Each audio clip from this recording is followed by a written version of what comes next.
할렐루야. 오늘 복된 날, 또 이렇게 날씨도 좋고 덥지도 춥지도 않은 5월의 푸르른 날, 또 복된 성일을 맞이해서 하나님의 성전에 올라와서 주 앞에 예배하는 우리 사랑하는 성도들에게 오늘도 예배를 통하여서 하늘로부터 임하시는 하늘의 복과 큰 은혜가 여러분 가정과 생업 가운데 충만하게 넘치실 수 있기를 주님의 이름으로 축복합니다. 우리 지난주에는 하나님을 기쁘시게 하는 것이라고 하는 말씀을 함께 나누었습니다. 하나님을 기쁘시게 하는 것, 여러 가지 많이 있겠지만은 우리가 하나님을 기쁘시게 하려고 여러 가지 찾아 헤매고 있지만은 사실은 하나님을 기쁘시게 하는 것은 우리 부모를 공경하고 부모에게 순종하는 것이 하나님을 기쁘시게 하는 것이다라는 말씀을 함께 우리가 은혜를 함께 나눴습니다. 이 시간에 지난주 말씀 함께 기억하고 우리 마음 가운데 다시 한번 담으면서 좌우 앞 뒷분들하고 그렇게 한번 인사했으면 좋겠습니다. 하나님을 기쁘시게 합시다. 한번 인사하겠습니다. 시작. 하나님을 기쁘시게 합시다. 하나님을 기쁘시게 합시다. 여러분 잊지 않으셨으면 좋겠습니다. 하나님 기쁘시게 하는 것은 하나님께 잘하는 것도 하나님 기쁘시게 하는 것이지만 우리 육신의 부모님에게 공경하고 그 부모님을 순종하고, 또 한국에는 효라고 하는 그런 아름다운 그런 사상이 있잖아요. 부모에게 효를 다하는 것, 이것이 하나님을 기쁘시게 하는 것이라는 건 다시 한번 우리의 마음 가운데 담아내셨으면 좋겠습니다. 우리 지난주 수요일 날 제가 예배를 드리다가 좀 시험에 들었습니다. 왜냐하면 제가 기도를 하니까 교인들이 별로 아멘을 안 하시는 거예요. 그런데 지난주 수요 예배 때 기도는 우리 강지화 집사님께서 하셨는데, 집사님께서 기도 끝날 때마다 성도들이 아멘 아멘 하시는 거예요. 그래서 제가 앉아있는데 아니 왜 내가 기도를 하면 아멘을 안 하고 집사님이 기도를 하면 이렇게 아멘을 하실까? 그랬더니 하는 말씀들이 집사님이 기도하시니까 힘을 드리려고 그렇게 하셨다는 거예요. 아니 힘은 나도 필요하잖아요, 그렇죠? 아니 제가 더 힘이 어쩌면 필요한지 몰라요, 그렇죠? 네. 목사는 아멘을 먹고 삽니다. 할렐루야. 네. 설교할 때 여러분 아멘하는 거 여러분 공짜잖아요, 그렇죠? 하나님 맞습니다. 제 삶에 그렇게 이루어지길 원합니다. 그렇습니다라고 동의하고 하나님 앞에 내 믿음을 고백하고 선포하는 것이 여러분 아멘이라는 믿음의 고백입니다. 그런데 목사가, 여러분 어떤 목사가 설교 잘하는 목사인 줄 아세요? 교인들이 아멘하기 힘든 설교를 하는 목사가 설교 잘하는 목사래요. 네. 할렐루야. 그래서 아멘을 하라는 겁니다. 제가 설교를 하고 이것이 하나님의 뜻입니다, 그렇게 되길 원합니다, 그렇게 하기를 바랍니다, 축복합니다 할 때 아멘하기가 힘든 설교가 있습니다.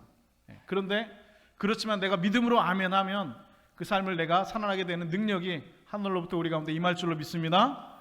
크게 아멘하심으로 오늘도 말씀 통하여서 우리 가운데 함께 하시는 이 성령 하나님이, 불과 같이 임하시는 성령의 하나님이 오늘 예배 가운데 우리 가운데 충만하게 임하시기를 우리 주님의 이름으로 축복합니다.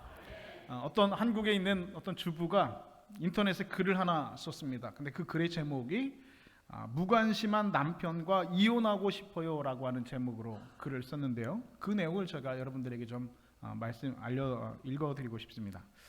10살 난 아들 하나 있는 30대 주부입니다. 아이가 불쌍해서 아이 바라보며 산 것이 벌써 10년이 되네요. 남편은 월급 타면 10원 하나 안 빼고 몽땅 가져다 줍니다. 그런데 사람이 돈만 보고 살 수는 없나 봐요. 남편은 그거 하나 빼놓고는 다른 것은 다 빵점입니다. 10년 내내 귀가 시간은 새벽이고 집안일도 육아도 전혀 신경도 쓰지 않습니다. 집안일은 손 하나 까딱 안 해요. 제 생일 한번 챙겨준 적도 없고요. 집에 들어와서 잠만 자고 나가는 하숙생과 같은 느낌입니다. 평소에 따뜻한 말 한마디는커녕 대화도 전혀 없습니다. 남편은 저를 없는 사람 취급해요. 그래서 전 살면서 항상 외롭고 여전히 마음이 힘드네요.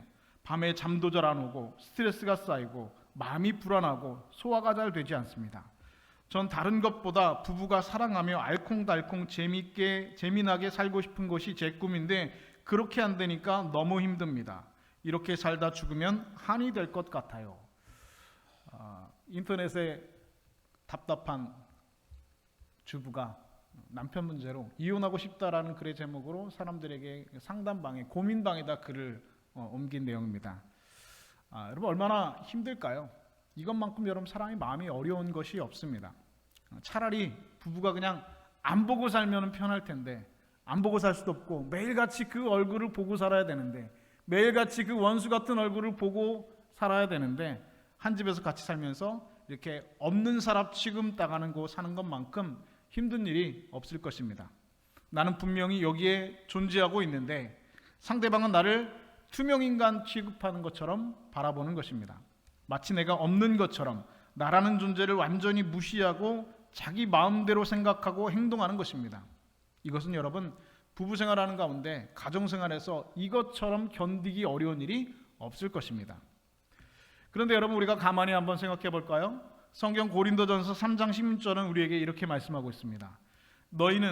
너희가 하나님의 성전인 것과 하나님의 성령이 너희 안에 계시는 것을 알지 못하느냐라고 말씀하고 있습니다. 우리 안에 성령이 계신다 말씀하고 있는 것이죠. 너희가 하나님의 성전인 것과 하나님의 성령이 너희 안에 계시는 것을 어찌하여서 알지 못하느냐 우리에게 묻고 있는 것입니다. 여러분 성령님은 지금 이 순간에도 저와 여러분 안에 계신 분입니다. 성령은 너희 안에 계시는 것을 알지 못하느냐라고 우리에게 묻고 있습니다. 성령님은 여러분이 일을 할 때도 여러분과 함께 계시고 여러분이 어디를 갈 때도 여러분과 함께 가시고 성령님은 결코 여러분을 떠나지 아니하시고 여러분과 항상 동행하시는 하나님의 영이십니다. 그런데 여러분 과연 이 사실을 여러분 얼마나 의식하고 생각하고 여러분 살아가십니까?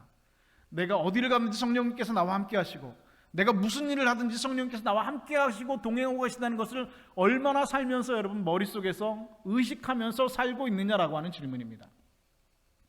만약 여러분이 성령께서 내 안에 계신 것처럼 내게 안에 계시지 않는 것처럼 내 마음대로 생각하고 행동하며 살아간다면 여러분 그것은 성령님을 무시하면서 살아가는 것과 같습니다. 그것은 여러분 성령님을 힘들게 하는 것입니다. 그래서 에베소 4장 30절은 이렇게 말씀하고 있죠. 너희는 성령님을 근심하게 하지 말라 말씀하고 있습니다. 여러분 성령님을 근심하게 하는 것, 여러분 성령님도 근심한다는 것입니다. 왜냐하면 성령은 인격체인 분이기 때문에 그렇습니다. 우리들과 똑같이 근심하시고 슬퍼하시고 기뻐하시는 인격을 가진 존재입니다. 그렇기 때문에 너희는 그 성령을 근심하게 하지 말라는 것입니다. 성령님을 의식하며 살라는 겁니다. 너희 안에 항상 동행하시고 무슨 일을 하든 어디를 가든 함께 동행하고 계신 그 하나님 그 성령님을 항상 마음속에 그리고 머릿속에 의식하며 살라는 것입니다. 왜 너희 안에 성령이 계신 것을 너희는 알지 못하느냐, 의식하며 살지 않느냐라고 우리에게 질문하고 있는 것입니다. 여러분 성령님을 근심하게 만드는 것이 아니라 성령님을 기쁘시게 하는 사람들이 되실 수 있기를 주님의 이름으로 축복합니다. 성령께서 너 무관심한 너랑은 도저히 내가 너와 함께 할 수 없다, 내가 너에게서 떠나고 싶다라고 말씀하신 것이 아니라 나는 너와 꼭 맞는 사람이야, 너와 함께 동행하는 것이 얼마나 기쁜지 몰라 라고 칭찬받는 믿음의 사람들 되실 수 있기를 다시 한번 주님의 이름으로 축복합니다. 그럼에도 불구하고 성령께서 우리 안에 계심에도 불구하고 여러분 가운데 혹시 내가 정말 성령께서 내 안에 정말로 계실까라고 하는 생각을 가지고 계신 분이 계실지 모르겠습니다. 정말 성령이 내 안에 계실까? 내가 정말 성령을 받은 것일까? 성령님께서 인격적으로 나에게 임하여 계시고 나와 동행하시고 함께 하시는 분이실까라고 하는 그런 생각을 하시는 분이 계실지 모르겠습니다. 그런 생각을 하는 이유는 단 하나입니다. 그것은 뭐냐? 내가 사는 모습을 보면 도저히 내 안에 성령이 계신 것 같이 계시지 않은 것처럼 느껴진다는 것이죠. 내가 사는 것이 이 모양 이 꼴인데 정말로 성령님이 나와 함께 하실까라고 하는 스스로의 질문을 던지고 산다는 것입니다. 그렇다면 한 가지 사실만 확인하면 간단하게 해결됩니다. 고린도전서 12장 3절에 이렇게 말씀합니다. 성령으로 아니하고는 누구든지 예수를 주시라 할 수 없느니라. 할렐루야. 성령으로 말미암지 않고는 누구든지 예수를 주시라 할 수 없다는 겁니다. 여러분께서 성령께서 함께 하시기 때문에 여러분 입술로 주님이라고 고백할 수 있는 것입니다. 여러분 한번 생각해 보실까요? 여러분 만약에 교회 열심히 다니는 분도 아니고 뭐 한 달에 한 번 혹은 6개월에 한 번 교회 다니는 분이라고 할지라도 당신은 종교가 무엇입니까? 라고 물을 때 여러분 기독교라고 쓰지 않습니까? 그리고 여러분 기독교라고 쓰지 말고 불교라고 쓰십시오, 힌두교라고 쓰십시오, 이슬람교라고 쓰십시오라고 하면 여러분 어떻게 되겠습니까? 그게 여러분 가능한 일입니까? 아무리 여러분 믿음이 없는 사람이라고 할지라도 아무리 신앙생활 열심히 하지 않는 사람이라고 할지라도 내가 하나님을 믿는 사람이라는 것을 부인하는 것, 나는 하나님을 믿지 않고 나는 불교도입니다, 나는 이슬람교를 믿습니다, 알라를 믿습니다 라고 여러분 입술로 고백하는 것은 여러분 결코 쉬운 일이 아닙니다. 나는 하나님을 믿는 사람입니다. 나는 주님이라고 부르는 사람입니다라고 고백하는 것은 내 의지가 아니라, 여러분의 생각이 아니라, 여러분 성령께서 여러분에게 임하시기 때문에 누구든지 성령으로 말미암지 않고는 누구든지 주라고 고백할 수 없다고 하는 사실입니다. 여러분의 성령으로 아니하고는 누구든지 예수를 주시라고 할 수 없느니라고 말씀하셨기 때문에 여러분의 느낌과 상관없이, 내 생각과 상관없이 여러분 안에 성령이 계시다고 하는 사실을 믿으실 수 있는 여러분 되실 수 있기를 주님의 이름으로 축복합니다. 또한 여러분 안에 계신 성령께서는 결코 여러분을 떠나지 않는 분이다 성경은 말씀하고 있습니다. 요한복음 4장 16절은 이렇게 말씀합니다. 그가 또 다른 보혜사를 너희에게 주사. 보혜사라는 건 무엇입니까? 돕는이라는 것입니다. 돕는이, 도와주시는 보혜사를 너희에게 주사 영원토록 너희와 함께 있게 하시니 저는 진리의 영이라 말씀하고 있습니다. 영원토록 너희와 함께 있는다라고 주님께서는 말씀하셨습니다. 여러분 성령께서는 영원히 여러분과 함께 계시는 분인 줄로 믿습니다. 근데 문제는 무엇이냐? 여러분 마음속에 성령께서 들어오시는 그 순간부터 우리에게는 날마다 평안하고 아름답고 평탄한 길이 우리에게 펼쳐지는 것이 결코 아니라는 것입니다. 내가 예전에 예수를 믿기 전에는 그런데 살았는데, 내가 예수를 믿고 내 안에 성령께서 들어오시는 그 순간부터 여러분 무슨 일이 일어나냐? 우리 가운데는 그 순간부터 영적인 전쟁이 일어나게 된다는 것이죠. 이렇게 여러분 비유해 볼까요? 여러분 그 안에 바이러스가 들어왔습니다. 바이러스가 여러분들을 공격하고 여러분들을 아프게 합니다. 그런데 여러분 바이러스가 있을 때 여러분 우리가 주사를 맞죠? 주사를 맞으면 여러분 어떤 일이 일어납니까? 전쟁이 일어납니다. 우리 안에서 바이러스와 우리 안에 상체들이 싸우는 겁니다. 싸우기 때문에 여러분 일어나는 현상이 무엇입니까? 열이 나죠. 여러분 마찬가지입니다. 우리 육신에도 여러분 이러한 전쟁이 일어나는 것처럼, 바이러스와 이렇게 전쟁이 일어난 것처럼 우리 영적으로도 영적 전쟁이 일어납니다. 죄로 말미암아 먹고 살았던, 죄의 종되어 살았던, 죄의 노예로 살았던 우리 안에 그리스도의 영이 들어오면 우리 안에 여러분 영적인 전쟁이 그때부터 시작이 된다는 것이죠. 여러분은 사탄이라는 존재에 대해서 여러분 어떻게 생각하십니까? 때로 사탄이 여러분의 믿음 생활을 방해하고 있다는 생각 여러분 해보신 적이 없으십니까? 사탄은 여러분 결코 만만한 존재가 아닙니다. 사탄은 여러분 결코 무기력한 존재가 아닙니다. 사탄은 강력한 힘이고 파워이고 또한 영적인 세력입니다. 그리고 그 사탄은 지금도 여러분들의 죄를 먹이로 삼아서 여러분들이 주변에서 호시탐탐 여러분들을 노리고 있습니다. 그런데 사탄이 가장 싫어하는 것이 무엇이냐? 그것은 바로 자기가 노예로 부리던 그 사람이 구원받고 하나님의 자녀가 되는 것, 이것을 사탄은 제일 싫어한다는 것이죠. 그래서 어떻게 해서든지 사탄은 우리의 영적 생활을 방해합니다. 여러분들이 영적으로 하나님 앞에 나아가려는 것을 수단과 방법을 가리지 않고 사탄은 우리를 방해합니다.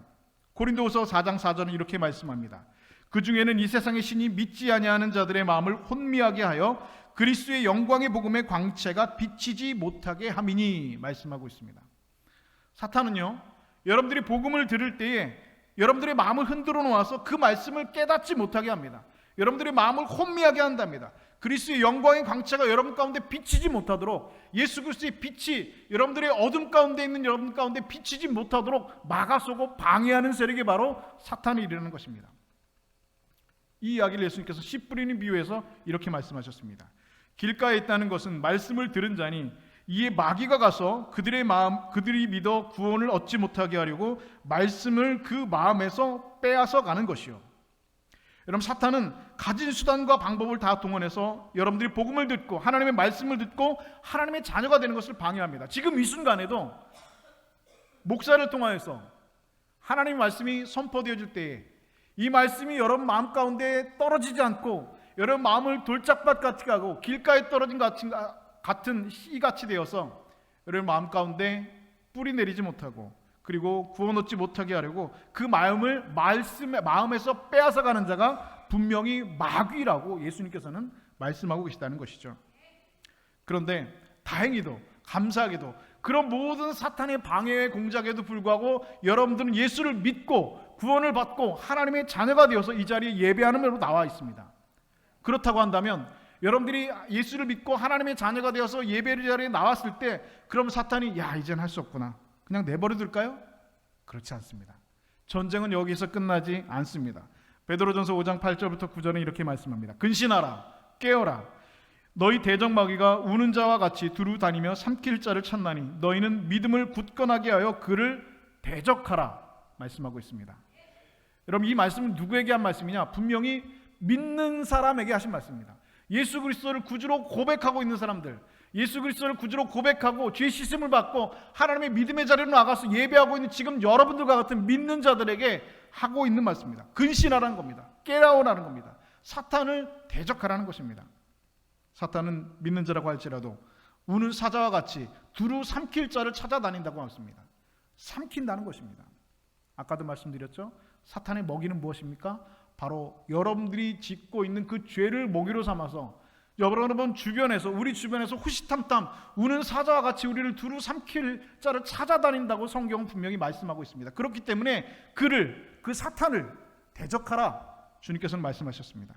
그렇다면 여러분, 이런 질문 해볼 수 있죠. 이 세상 하나님께서 다스리는 세상이신데, 하나님께서 함께 하시는 세상인데 어떻게 사탄이 마음대로 활동하고 다닐 수 있을까? 이런 생각 여러분 하실 수 있습니다. 그러면 여러분 이렇게 한번 생각해 보실까요? 여러분, 미국이라는 나라는 여전히 전 세계에서 가장 강력한 나라입니다. 그런데 미국이라는 나라의 극소수의 그런 테러 집단들 때문에 전 미국이 골치를 앓고 있습니다. 뉴욕 상공에 수상한 비행기만 하나 떠돌아다녀도 전투기가 출격하고 난리를 떱니다. 마찬가지로 여러분, 이 세상의 궁극적인 통치는 하나님의 통치 가운데 있습니다. 그런데 사탄은 마치 테러범처럼 여기저기 숨어 있다가 불쑥 나타나서 하나님의 자녀들을 공격한다는 것입니다. 우리를 호시탐탐 노리고 있다는 것이죠. 그래서 어떻게 하든지 다시 예전처럼 자신의 지배를 받는 사탄의 노예로 삼으려고 하는 것입니다. 구약성경 출애굽기에 나오는 애굽의 파라오, 성경에 바로로 기록된 파라오는 오늘날 사탄의 전형적인 패러다임을 우리에게 보여주고 있습니다. 모세가 바로 앞에 서서 이렇게 선포했죠. 내 백성을 보내라. 그리하면 그들이 광야에서 하나님 앞에 절기를 지킬 것이라. 모세가 바로에게 선포했습니다. 그러자 바로가 이렇게 대답하죠. 여호와가 누구이기에 내가 그의 목소리를 듣고 이스라엘을 보내겠느냐라고 대답했습니다. 여러분, 오늘도 사탄은 이렇게 우리를 자기 손에서 놓아주지 않으려고 애를 쓰고 있습니다. 그리고 후에 바로가 파리떼가 온 땅에 가득하게 되는 재앙을 당하니까 이번에는 그 바로가 이렇게 말합니다. 너희는 가서 이 땅에서 너희 하나님께 제사를 드리라. 바로가 말했습니다. 하나님께 제사를 드리기는 하되 애굽 땅을 떠나지 말고 이 땅에서 하나님께 제사를 드리라는 것입니다. 사실 여러분, 이 말은 굉장히 그럴듯하게 들리는 달콤한 유혹입니다. 애굽은 여러분 당시 세계에서 가장 화려한 문명과 물질 문명을 누리고 있던 나라였습니다. 하나님을 섬기겠다고 아무것도 없는 그런 황량한 광야에 나가서 고생하지 말고 이 좋은 애굽 땅에서, 이 화려한 애굽 땅에서 하나님 섬기면서 살라고 하니까 여러분, 얼마나 달콤한 제안입니까? 오늘도 사탄은 이와 같이 우리들에게 달콤한 제안으로 우리에게 전략을 사용합니다. 야, 너 그냥 그대로 살아. 그렇게 힘들게 그렇게 예수 믿을 필요 있어? 다른 사람들 봐. 다른 사람들처럼 좀 편하게 예수 믿으면 안 돼? 너 누릴 거 좀 누리고 좀 답답하게 좀 살지 마. 누릴 거 누리면서 예수 믿으면 얼마나 좋아. 그러니까 공연히 예수 믿는다고 너 혼자 그냥 유난 떨지 마. 사탄은 우리에게 그렇게 속삭이고 있습니다. 여러분, 이런 생각이 든다면 그것은 바로 여러분들을 넘어뜨리려고 하는 사탄의 계략임을 여러분 아셔야 합니다. 모세는 바로의 계략을 알아차렸습니다. 그래서 모세가 그럴 수 없다고 하자 바로는 이번에 이렇게 말합니다. 너희가 너희 하나님 여호와께 광야에서 제사를 드릴 것이나 너무 멀리는 가지 마라 말했습니다. 자, 이전엔 놓아주었습니다. 광야에 가서 예배 드리라는 겁니다. 이 땅에서 예배 드리는 건 너희가 안 된다고 했으니까 광야에서 예배를 드리는데 너무 멀리는 가지 말라는 겁니다. 한쪽 발은 애굽에 남겨두고 다른 한쪽 발만 하나님께 가라는 말이죠. 사탄은 오늘도 이렇게 우리에게 계략을 사용합니다. 그래, 예수 믿는 거 좋아. 그래, 예수 믿어. 그런데 너무 멀리는 가지 마. 주일날은 예배 열심히 드려. 주일날은 그리스도인처럼 예배 열심히 드려. 나머지 6일은 너 정신 차리고 살아야 돼. 세상이 얼마나 바쁜지 알아? 너 경쟁에서 이기려면 말씀대로만 살 수 없어. 너 답답하게 산다고 세상 변하지 않아. 세상하고 적당히 좀 타협하면서 살아. 너 혼자 튀면 살지 마. 너 혼자 예수 믿는다고 내게서 너무 멀리 떨어지지 마라고 사탄은 우리 마음 가운데 사탄의 생각을 심어놓습니다. 여러분, 이것은 사탄이 사용하는 아주 전문적인 여러분 계략인 것이죠. 이어서 메뚜기 떼가 땅을 덮는 재앙을 만났을 때 바로는 이렇게 말합니다. 너희는 장정만 가서 여호와를 섬기라. 바로가 말했습니다. 장전만 가서 여호와를 섬기라는 말은 무슨 말입니까? 어린애들은 그냥 두고 가라는 말입니다. 무슨 뜻입니까? 하나님을 향한 믿음이 자녀들에게 이어지지 못하도록 하는 것입니다. 오늘 사탄은 역시 이런 계략으로 우리를 사용합니다. 야, 니들만 잘 믿으면 돼. 굳이 애들에게 성경 가르쳐줄 필요가 없어. 다음에 다 크면 저절로 다 믿게 되는 거야. 믿음이라는 게 개인적인 것이 이 부모가 그렇게 강요한다고 되는 게 아니야. 물려줄 수 있는 게 아니잖아. 그러니까 너나 잘 믿어. 애들한테 그렇게 너무 강요하지 마. 사탄은 우리에게 속삭이고 있습니다. 여러분, 이건 역시 사탄이 여러분들을 넘어뜨리려고 하는, 우리의 가정을 넘어뜨리려고 하는 전문적인 계략입니다. 그리고 흑암이 온 땅을 덮는 재앙을 만났습니다. 그러자 바로는 이번에 이렇게 말합니다. 너희는 가서 여호와를 섬기되 너희의 양과 소는 머물러 두라 말했습니다. 양과 소는 여기 두고 가라는 것이죠. 여러분, 양과 소를 두고 가라는 것은 여러분 어떤 의미가 있느냐? 양과 소를 가져가지 않으면 그 광야에서 하나님께 제사를 드릴 수 없다는 것입니다. 오늘도 사탄은 우리에게 이런 전략을 사용합니다. 야, 그래, 너 하나님 믿는 거 좋아. 가서 광야에서 예배도 드리고 애들도 데려가고 장정도 데려가고 다 데려가. 그런데 중요한 것은 너가 하나님 믿는 거 좋지만 그럴 때 내가 가진 것까지 다 하나님 앞에 바칠 필요는 없잖아. 네가 가지고 있는 소, 네가 가지고 있는 양까지 다 하나님 앞에 드릴 필요는 없잖아. 잘 생각해봐. 요즘 얼마나 먹고 살기도 바쁜데 하나님께 드릴 게 어디 있어. 굳이 내가 안 해도 되잖아. 그런 일은 돈 있는 사람들이나 하는 거야. 이건 역시 여러분 사탄이 사용하는 전문적인 계략입니다. 이렇게 여러분 사탄은 이미 하나님의 자녀가 된 저와 여러분들을 어떻게 해서든지 하나님으로부터 분리시키려고 애를 쓰고 있습니다. 하나님으로부터 가까이 가는 것을 방해하고 있습니다. 우리가 하나님 앞에 헌신하지 못하도록 합니다. 그리고 우리가 자기 손아귀 해서 다시 움켜쥐려고 노리고 있습니다. 어느 순간 우리가 죄를 지을까? 어느 순간 하나님 앞에서 마음이 떨어질까? 호시탐탐 우는 사자와 같이 저와 여러분을 노리고 있다는 것입니다. 그런데 이보다 더 큰 문제가 있습니다. 그것은 무엇이냐? 사탄이 우리보다 강하더라는 겁니다. 우리 힘으로는 사탄의 계략을 뻔히 알면서도 싸워 이길 수가 없습니다. 그래서 우리는 하나님의 자녀임에도 불구하고, 예수 믿는 하나님의 백성임에도 불구하고 여전히 죄를 짓게 되는 것입니다.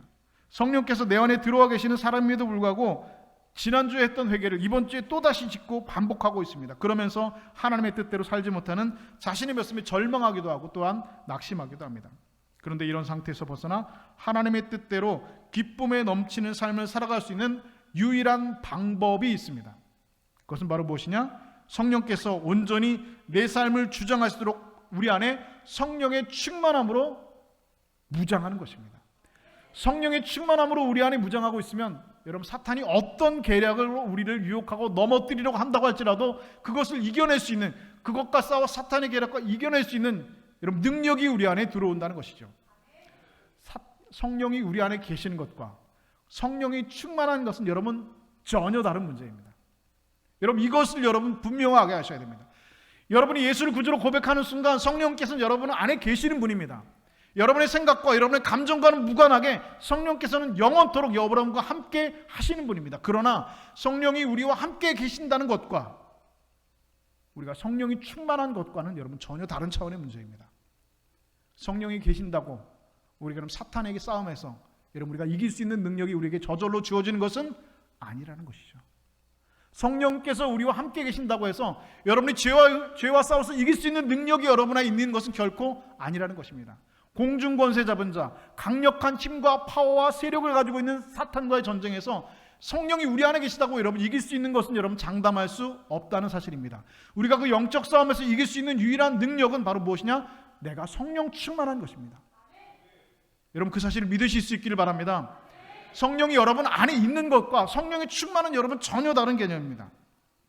나는 사탄과 싸워서 이길 수 없지만 내 안에 계시는 성령님은 얼마든지 그 사탄과의 전쟁에서 이길 수 있는 힘을 여러분한테 공급하시는 분임을 여러분 믿으실 수 있기를 바랍니다. 내 안에 계시는 성령께서 나를 온전히 주장하고 계신다고 한다면, 성령께서 내 안에 충만하게 임하신다고 한다면 어떤 싸움이라든지 얼마든지 이길 수 있습니다. 사탄은 여러분의 죄를 먹이 삼아서 살아가고 있습니다. 죄와 싸워서 여러분 피 흘리기까지 여러분 싸우셔야 됩니다. 그리고 여러분 이기실 수 있기를 주님의 이름으로 축복합니다. 그 싸움에서 왜 지냐? 왜 맨날 넘어지고 낙심하고 쓰러지느냐? 이유는 여러분 단 하나입니다. 무엇입니까? 성령이 우리 안에 충만하게 있는 상태로 있지 않기 때문에 그렇습니다. 성령이 있긴 있지만, 성령이 내 안에 함께 계시긴 하지만 성령이 충만하지 않기 때문에, 성령으로 충만하게 우리 안에 있지 않기 때문에 여러분 그 싸움에서 우리는 넘어지고 낙심하고 쓰러진다는 것이죠. 여러분, 그러나 성령이 충만할 때 내가 싸우는 것이 아니라 성령께서 싸워주시면, 성령께서 그 영적 전쟁 가운데 우리와 도와주시면 죄와 피 흘리게 하는 그런 영적 전쟁에서 여러분 얼마든지 우리는 이길 수 있다는 것입니다. 로마서 8장 30절은 우리에게 이렇게 말씀합니다. 이 모든 일에 우리를 사랑하신 이로 말미암아 우리가 넉넉히 이기느니라. 할렐루야. 넉넉히 이긴다는 거다. 넉넉히 이긴다는 거다. 여러분, 이겨본 적 있으시잖아요. 죄가 나를 덮으려고 하는데, 악함이, 사탄이 나의 마음을 미혹하려고 하는데, 예수 그리스도 이름으로, 나사렛 예수 그리스도 이름으로 내게서 떠나가라, 주님께서 말씀으로 사탄의 시험을 넘어가는 것처럼 여러분 이기셨던 적이 있으시잖아요. 언제였습니까? 성령 충만했을 때, 내 믿음이 충만했을 때, 은혜로 가득 차 있을 때, 감사했을 때, 기쁨이 있을 때, 은혜로 충만할 때는 여러분 죄와 싸울 수 있는 능력이, 성령 충만함 우리에게 있습니다. 그런데 언제입니까? 성령이 충만하지 않을 때, 내가 말씀으로 충만해 있지 않을 때, 내 마음 가운데 불평과 원망과 감사가 사라졌을 때, 근심과 염려의 마음을 사탄이 우리 마음 가운데 넣어줬을 때, 거기에 넘어갔을 때, 말씀의 씨앗을 하나님께서 뿌려주시는데 그 우리의 마음같이 돌짝밭 같아서 그 말씀이 뿌리 내리지 못하고 사탄의 유혹에 넘어갔을 때, 여러분 우리는 낙심에 들고 절망하고 또한 시험에 빠진다는 것입니다. 성경 그래서 성령이 충만한 상태를 술에 취한 것으로 비유해서 말씀하고 있습니다. 오늘 본문 에베소서 5장 18절은 말씀합니다. 술 취하지 말라. 이는 방탕한 것이니 오직 성령으로 충만함을 받으라 말씀하고 있습니다. 오직입니다. 오직 성령으로 충만함을 받으라. 성령 충만한 것을 술 취한 것에 비유해서 말씀하고 있다는 것이죠. 오순절 성령 강림날, 성령께서 강림하셨을 때 사람들이 성령 충만을 받았던 그 사람들을 보고 뭐라고 말했냐? 새술에 취했더라 그랬습니다. 술 취한 사람 같았다는 것이죠. 그래서 여러분, 성령에 취한 사람과 술 취한 사람은 여러분 공통점이 있다는 것입니다. 여러분, 길거리에서 술에 취해서 비틀거리는 사람을 보셨을 겁니다. 그런데 술 취한 사람 입장에서는 비틀거리면서 걷는 것이 결코 아닙니다. 자기는 분명히 똑바로 걷고 있는데 땅이 움직이는 겁니다. 그렇죠? 술에 취해서 전봇대가 이마를 부딪힌 사람에게 한번 물어보십시오. 나는 똑바로 걷고 있는데 전봇대가 걸어와서 나를 때린 겁니다. 나는 결코 비틀거리면서 걸은 사람이 아니라는 것이죠. 제가 예전에 홍콩에 사역할 때 금요일날 금요 철야 기도회가 마치고 집으로 갈 때쯤 되면 제가 살았던 그 교회 지역이 홍콩의 그 침사추이라고요, 아주 그 유명한 번화가 거리입니다. 근데 그 번화가를 가로질러서 저희 끝에쯤 가야지 저희 이제 사택이 있었는데요. 가다 보면 한 10분 정도, 한 5분 정도 이제 그 번화가 가운데를 걸어가게 됩니다. 그런데 여러분 그거 아세요? 그 홍콩 사람들은요, 술을 드시긴 드시는데 한국 사람들은 죽을 때까지 먹지는 않습니다. 그러니까 금요일날 밤이면, 만약에 금요일날 밤에 한국이었으면 거기에 막 그냥 막 비틀거리고 막 이런 사람도 있었겠죠. 그런데 그런 사람 없습니다. 그냥 드셔도 그냥 간단히 한두 잔 이렇게 드시는 거지, 술에 취해가지고 막 이렇게 할 정도로 술에 하지 않는다는 것이죠. 그런데 어느 날 가는데 정말 대취한 사람이 있는 겁니다. 막 술에 취해서 갈 G자로 막 걸으면서 금방이라도 넘어질 것처럼 길을 걷는 사람이 있었다는 것이죠. 그래서 이 홍콩 사람들 중에서 저렇게 술을 먹는 사람이 있구나라고 생각하면서 갔습니다. 근데 조금 하다 보니까 그 사람이 이런 말을 합니다.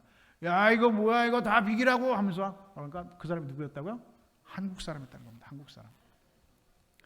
홍콩에 사는 한국분이었습니다. 알고 봤더니 그 옆에 보니까 한국 술집이 하나 있더라고요. 여러분, 술 취한 사람, 내가 여러분 술 취했다고 생각하지 않습니다.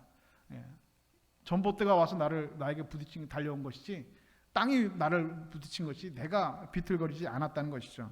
사람이 술에 취하게 되면 그 순간부터 자기가 자신을 지배하는 것이 아닙니다. 누가 자신을 지배합니까? 술이 자신을 지배합니다. 처음에 내가 술을 먹지만 조금 지나면 술이 나를 먹는다는 것이죠. 그렇게 안 드셔보셨나요? 모르는 것처럼 이렇게 말씀하시네요. 처음에는 내가 술을 먹는데 한참 지나고 나면 술이 나를 먹는 거예요. 술이 나를 완전히, 내 육체를 지배하는 겁니다. 여러분, 그런데 성령 충만함이 마치 그와 같다는 것이죠. 성령께서 충만하게 되는 그 순간부터 성령께서 나를 지배하는 겁니다. 내가 하고 싶은 일을 하는 것이 아니라 성령께서 하시고 싶어하는 일을 하는 겁니다. 내가 가고 싶은 곳으로 가는 것이 아니라 성령께서 가기를 원하는 곳으로 가는 겁니다. 내가 하고 싶은 말을 하는 것이 아니라 성령께서 원하시는 말을 하게 되는 겁니다. 여러분, 이것이 여러분 성령 충만함의 여러분 방법으로 나타나는 건다는 것이죠.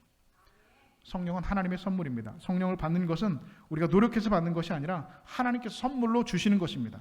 그러나 성령 충만함은 다릅니다. 여러분이 어떻게 하느냐에 따라서 성령 충만한 삶을 살 수도 있고 아니면 메마른 상태에서 살아갈 수도 있습니다. 그렇다면 어떻게 해야 되겠습니까? 우리가 성령 충만함을 삶을 살아가는 방법은 무엇입니까? 먼저 첫 번째는 성령 충만함을 사모해야 합니다. 내가 성령 충만하기 위해서 사모하면서 성령 충만함을 간절히 바라야 된다는 것이죠. 남편이 퇴근하고 집에 갔는데 와이프는 바가지를 긁고 자식들은 아빠를 보지도 않고 인사도 안 하고 방문 닫고 들어가서 불러서 안 나오면 여러분 그 집에 들어가고 싶겠습니까? 어떤 모임에 있는데 사람들이 완전히 나를 따돌리고 자기들끼리만 즐겁게 웃고 떠들고 있으면 여러분 다시는 그 모임에 안 갈 겁니다. 여러분 성령님도 마찬가지라는 것이죠.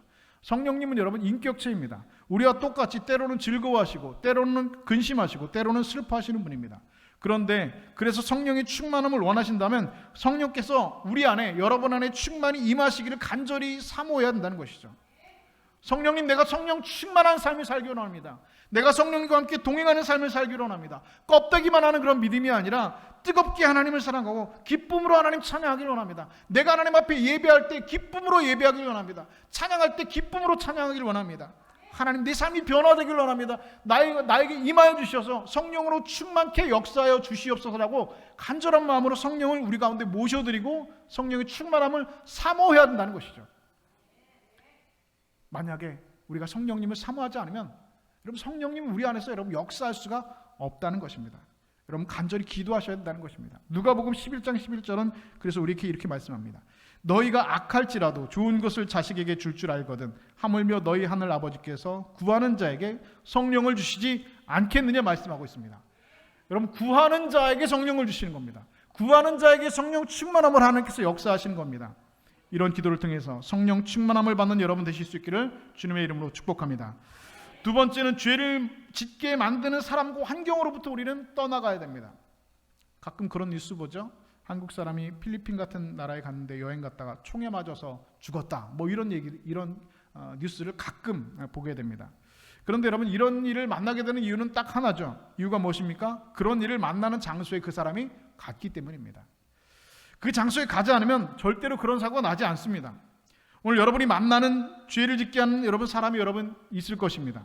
그 사람으로부터 여러분 단호히 떠나셔야 됩니다. 사람을 얻기 위해서 성령님을 외면할 수는 없습니다. 그 사람보다 여러분의 생명이 훨씬 더 소중합니다. 여러분이 자주 가는 장소, 그곳에만 가면 죄를 짓는 그 장소가 있습니까? 그렇다면 그 장소로부터 여러분 멀리 떠나셔야 됩니다. 그것을 떠나지 않고 미련을 두지 말고 아예 그쪽도 쳐다보지 말으셔야 됩니다. 여러분 죄짓게 하는 그 사람으로부터 떠나시고 여러분 죄짓게 하는 그 장소로부터 여러분 떠나셔야 됩니다. 죄짓게 하는 사람, 죄를 짓게 하는 환경에 매여 있는 한 성령이 여러분 가운데 충만히 임하시는 것은 불가능에 가까운 일입니다. 내일 일로 미루지 말고 오늘 이 시간부터 단호하게 결단하실 수 있는 여러분 되실 수 있기를 바랍니다. 마지막 세 번째는 성령께서 임하시는 자리에 앉아 있어야 됩니다. 어떤 자리입니까? 은혜의 자리에 있어야 됩니다. 여러분이 자주 앉아 있는 자리는 여러분 어떤 자리입니까? 그 자리가 성령께서 임하시는 자리입니까? 아니면 성령께서 함께 하실 수 있는 자리인가? 한번 생각해 보시기 바라죠. 시끄러운 자리, 웃음과 온갖 세상의 이야기로 가득 찬 자리는 성령께서 임하실 수가 없습니다. 성령 충만함을 원하신다면 성령께서 임하시는 그 자리에 있어야 됩니다. 여러분이 예배 드릴 때 성령께서 임하십니다. 여러분들이 하나님 앞에 기도할 때 성령께서 임하십니다. 여러분이 하나님께 찬양할 때 성령께서 임하십니다. 하나님께서 말씀을 묵상하고 읽고 쓸 때 성령께서 여러분 가운데 임하신다는 사실입니다. 이렇게 성령께서 임하시는 자리를 찾아 그 자리를 사모하며 살아간다면 여러분 항상 성령 충만함의 삶을 살아갈 수 있을 것입니다. 그리고 사단과의 영적 전쟁에서 여러분 죄와 피 흘리기 싸우실 수 있는 그런 능력이 힘이 여러분 가운데 공급되게 될 줄로 믿습니다. 여러분 예수 믿고 구원받는 것만으로 여러분 만족하지 마십시오. 거기에서 여러분 우리의 싸움이 끝나는 것이 아닙니다. 우리의 신앙생활이 예수 믿고 구원받는 것에서 여러분 끝나는 것이 결코 아니라는 것이죠. 그것은 바닷가에 서 있는 어린아이가 예쁜 조개 껍질 하나 손에 들고 기뻐하는 것과 같은 것입니다. 넓은 바다를 향해서 나가십시오. 성령의 충만한 삶, 그 신비하고 놀라운 세계, 그 영적 세계를 향하여서 그 넓은 바다를 향해서 여러분 나가셔야 됩니다. 그 넓은 바다 앞에 서셔서 조개 껍데기 하나 들고 만족하시면 여러분 안 됩니다. 여러분의 삶을 성령께서 온전히 주장하도록 하십시오. 성령께서 내 마음속에 충만하게 임하시길 여러분 기도하실 수 있길 바랍니다. 죄에서 떠나시고 죄 짓는 환경에서 떠나시고 은혜의 자리, 믿음의 자리를 서실 수 있는 여러분 되실 수 있길 바랍니다. 그렇게 여러분이 성령 충만하여서 그분과 동행하며 어떠한 시험에도 흔들리지 않고 날마다 기쁨의 삶을, 믿음의 삶을 살아가시는 복된 성도들, 성령 충만한 삶을 살아가시는 저와 여러분 다 되실 수 있기를 우리 주님의 이름으로 간절히 축원드립니다.